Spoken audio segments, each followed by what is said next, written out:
Rich land infra developers వారి కాస్మోపోలిస్ 140 ఎకరాల్లో mega layout August 11 గొప్ప ప్రారంభం.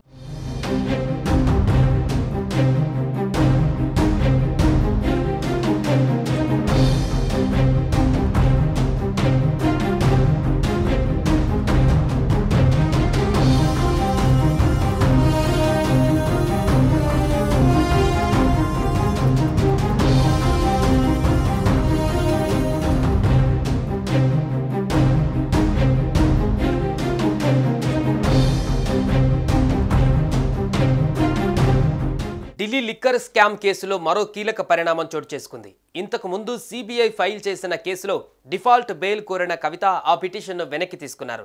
ఈ కేసులో పదే పదే బెయిల్ కోసం వాయిదాలు కోరడం పట్ల జడ్జి తీవ్ర అసహనం వ్యక్తం చేసినట్టుగా తెలుస్తోంది. దీంతో కవిత తరపు న్యాయవాదులు డిఫాల్ట్ బెయిల్ పిటిషన్ను విత్డ్రా చేసుకున్నారు. సోమవారం నాటి విచారణకు సీనియర్ న్యాయవాది హాజరు కాకపోవడంతో విచారణను వాయిదా వేయాలని కవిత తరపు న్యాయవాది కోరారు. పదే పదే వాయిదాలు కోరడంతో కవిత లాయర్లపైన న్యాయమూర్తి అసహనం వ్యక్తం చేశారు. దీంతో ఈ కేసులో తన బెయిల్ పిటిషన్ను వెనక్కి తీసుకున్నారు కవిత. వాస్తవానికి బుధవారం కవిత బెయిల్ పిటిషన్పై రౌస్ అవెన్యూ కోర్టులో విచారణ జరగవలసి ఉండగా కవిత పిటిషన్ను విత్డ్రా చేసుకోవడం ఆసక్తికరంగా మారింది. సిబిఐ ఛార్జ్షీట్లో తప్పులు ఉన్నాయని, కవిత డిఫాల్ట్ బెయిల్కు అనర్హురాలని జూలై 6న కవిత తరపు న్యాయవాదులు డిఫాల్ట్ బెయిల్ పిటిషన్ వేశారు. ఛార్జ్షీట్లో తప్పులేవీ లేవని సిబిఐ తెలిపింది. ఇప్పటికే సిబిఐ ఛార్జ్షీట్ను జూలై 22న కోర్టు పరిగణలోకి తీసుకుంది. ఆగస్టు 9న ఛార్జ్షీట్ పైన రౌస్ అవెన్యూ కోర్టులో విచారణ జరగనుంది.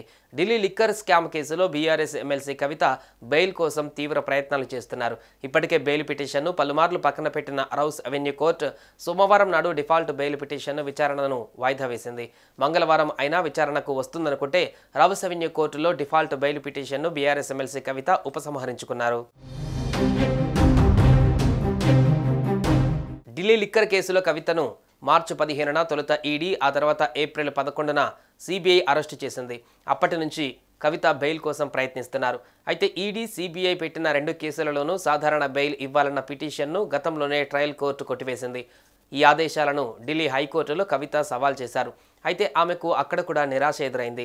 ఈ నేపథ్యంలోనే ట్రయల్ కోర్టులోనే మళ్ళీ బెయిల్ పిటిషన్ దాఖలు చేశారు. దీన్ని జూలై 22న విచారించిన ట్రయల్ కోర్టు జడ్జి కావేరి బావేజా కేసును ఆగస్టు 5కు వాయిదా వేశారు. సోమవారం విచారణకు కవిత తరపు న్యాయవాదులు హాజరు కాలేదు. తాజాగా డిఫాల్ట్ బెయిల్ పిటిషన్ను కవిత ఉపసంహరించుకున్నారు.